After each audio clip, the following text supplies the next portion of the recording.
ಆಕಾಶವಾಣಿ ವಾರ್ತೆಗಳು ಓದುತ್ತಿರುವವರು ಚೇತನ್ ಸಿವಿ.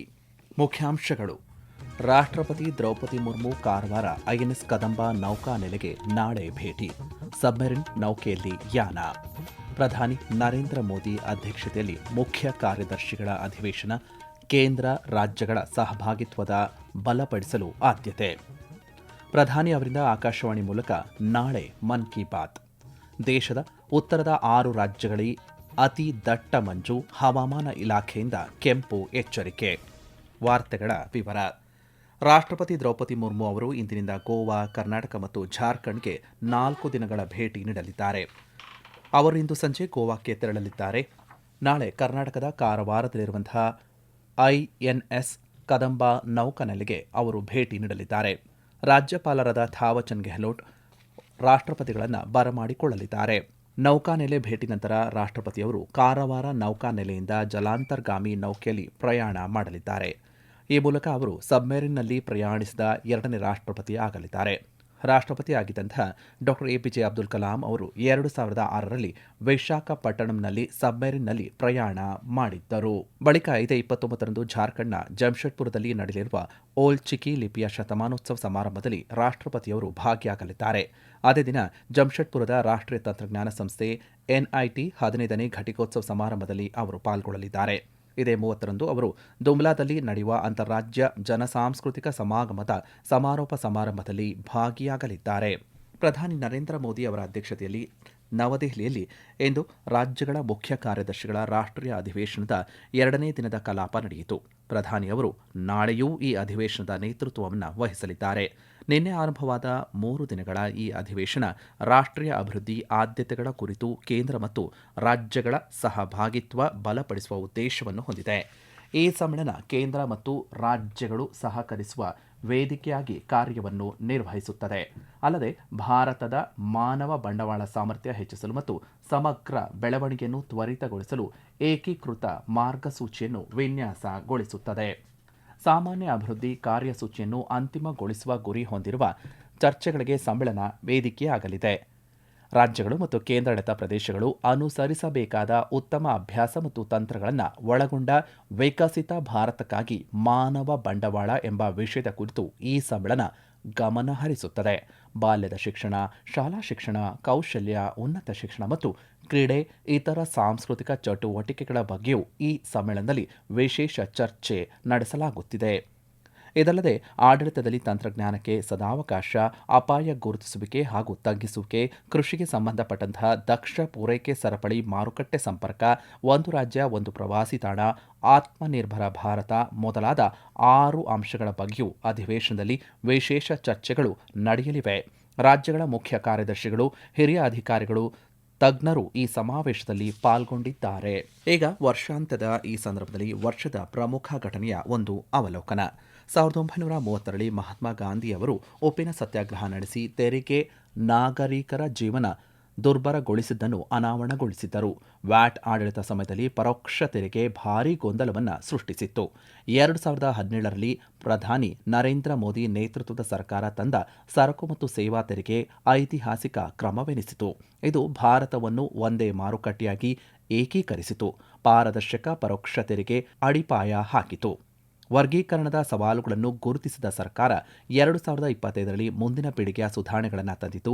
ವ್ಯವಸ್ಥೆಯನ್ನು 5% ಮತ್ತು 18% ಎಂಬ 2 ಸ್ಪಷ್ಟ ಹಂತಗಳಲ್ಲಿ ತರ್ಕಬದ್ಧಗೊಳಿಸಿತು ಹಾಗೂ ವರ್ಗೀಕರಣ ಸ್ಪಷ್ಟಪಡಿಸಲಾಯಿತು. ಅನುಸರಣೆ ಸರಳಗೊಳಿಸಲಾಯಿತು ಮತ್ತು ನೋಂದಣಿಯನ್ನು ಸುಲಭಗೊಳಿಸಲಾಯಿತು. ತೆರಿಗೆ ಸುಧಾರಣೆಯಿಂದಾಗಿ ಬಹು ವಲಯಗಳಲ್ಲಿ ನೇರ ಬೇಡಿಕೆ ಉತ್ತಮಗೊಂಡಿತು. ದೇಶ 6.05 ಟ್ರಿಲಿಯನ್ನಷ್ಟು ಅತ್ಯಧಿಕ ದೀಪಾವಳಿ ಮಾರಾಟವನ್ನು ದಾಖಲಿಸಿದ್ದು, ಇದು ಹಿಂದಿನ ವರ್ಷಕ್ಕಿಂತ 25% ಹೆಚ್ಚಾಗಿದೆ. ಅಕ್ಟೋಬರ್ನಲ್ಲಿ ಆಟೋಮೊಬೈಲ್ ಚಿಲ್ಲರೆ ಮಾರಾಟ 40.5% ಏರಿಕೆಯಾಗಿ ಸಾರ್ವಕಾಲಿಕ ಗರಿಷ್ಠ ಮಟ್ಟ ತಲುಪಿತು.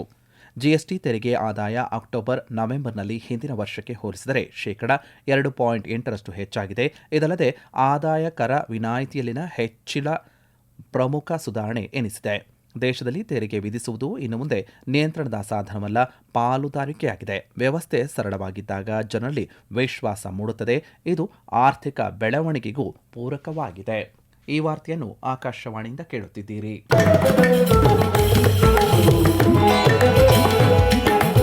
ನಮ್ಮ ಎಲ್ಲಾ ರಾಷ್ಟ್ರೀಯ ವಾರ್ತೆಗಳು ಹಾಗೂ ಪ್ರದೇಶ ಸಮಾಚಾರ ಈಗ ಆಕಾಶವಾಣಿ ನ್ಯೂಸ್ ಕನ್ನಡ ಯೂಟ್ಯೂಬ್ ಚಾನೆಲ್ನಲ್ಲಿ ಲಭ್ಯ. ನಮ್ಮ ಎಕ್ಸ್ ಖಾತೆ ಮತ್ತು ಇನ್ಸ್ಟಾಗ್ರಾಂ ಖಾತೆ ಆಕಾಶವಾಣಿ ನ್ಯೂಸ್ ಕನ್ನಡ. ಹೆಚ್ಚಿನ ಮಾಹಿತಿಗಾಗಿ ನಮ್ಮ ಫೇಸ್ಬುಕ್ ಖಾತೆ ಆಕಾಶವಾಣಿ ವಾರ್ತೆ ಕನ್ನಡವನ್ನು ಅನುಸರಿಸಿ. ನಿಖರ, ನೈಜ ಹಾಗೂ ವಿಶ್ವಾಸಾರ್ಹ ಸುದ್ದಿಗಾಗಿ ಕೇಳಿ ಆಕಾಶವಾಣಿ ವಾರ್ತೆಗಳು.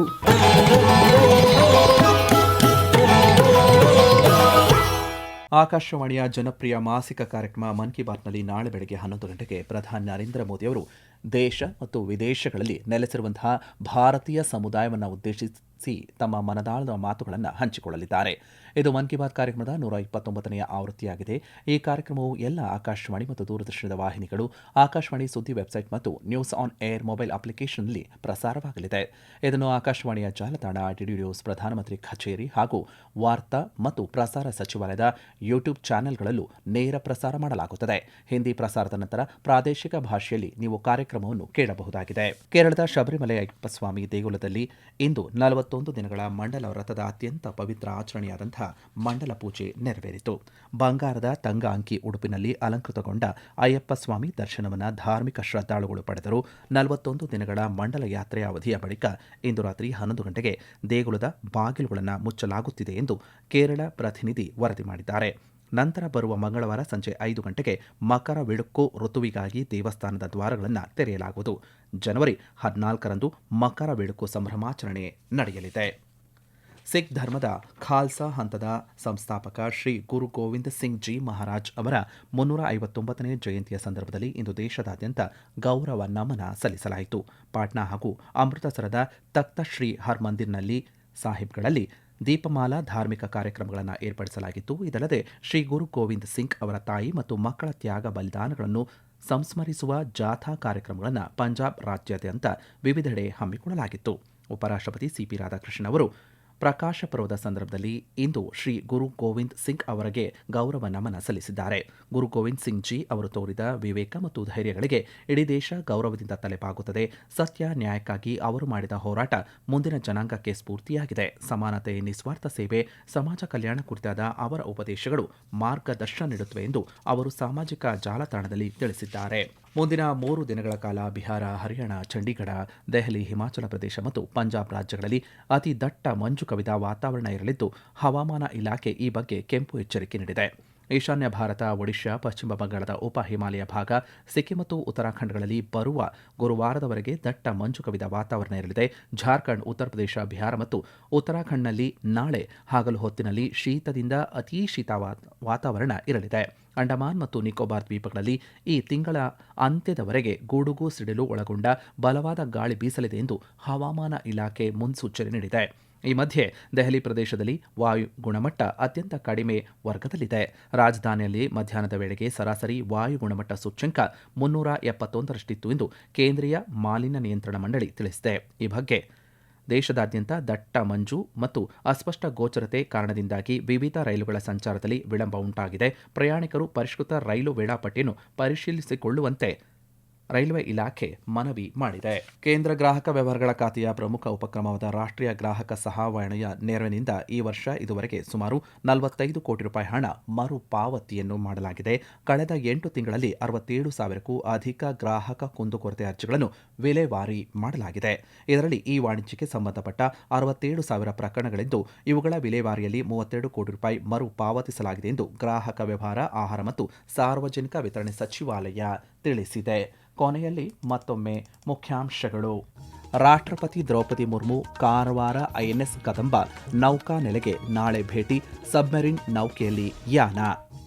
ಪ್ರಧಾನಿ ನರೇಂದ್ರ ಮೋದಿ ಅಧ್ಯಕ್ಷತೆಯಲ್ಲಿ ಮುಖ್ಯ ಕಾರ್ಯದರ್ಶಿಗಳ ಅಧಿವೇಶನ, ಕೇಂದ್ರ ರಾಜ್ಯಗಳ ಸಹಭಾಗಿತ್ವ ಬಲಪಡಿಸಲು ಆದ್ಯತೆ.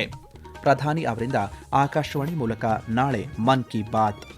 ದೇಶದ ಉತ್ತರದ 6 ರಾಜ್ಯಗಳಲ್ಲಿ ಅತಿ ದಟ್ಟ ಮಂಜು, ಹವಾಮಾನ ಇಲಾಖೆಯಿಂದ ಕೆಂಪು ಎಚ್ಚರಿಕೆ. ಇಲ್ಲಿಗೆ ವಾರ್ತಾ ಪ್ರಸಾರ ಮುಕ್ತಾಯವಾಯಿತು. ನಮ್ಮ ಮುಂದಿನ ವಾರ್ತಾ ಪ್ರಸಾರ ನಾಳೆ ಬೆಳಗ್ಗೆ 7:05 ನಿಮಿಷಕ್ಕೆ.